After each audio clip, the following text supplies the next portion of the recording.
She found her freezing in the snow, and what happened next changed everything. When Elijah stepped out of his cabin that morning, the sky burned in shades of gold and red, but the cold was deadly. The night before, his neighbor Thomas had died alone, no family, no goodbyes. Everyone knew Thomas had ordered a mail-order bride, a woman from distant lands who never arrived, or so they believed. As Elijah followed the tracks of the carriage leaving the valley, something caught his eye in the snow. There she was.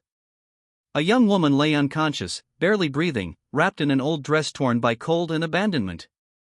Her feet were purple, her hands stiff, and beside her lay a crumpled letter soaked by the snow.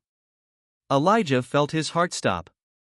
He ran to her, took off his coat, and wrapped her without a second thought.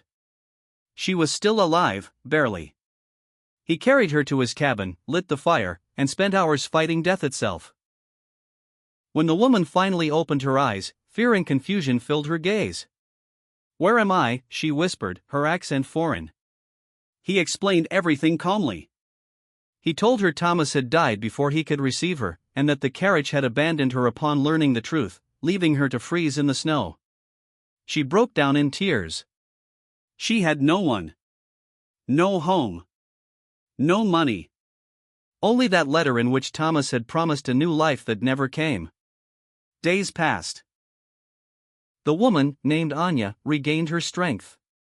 She helped in the cabin, slowly learned the language, and smiled more each day. Elijah, who had lived in loneliness for years, began to feel something he thought was long lost. But the real twist came when Anya showed him the complete letter.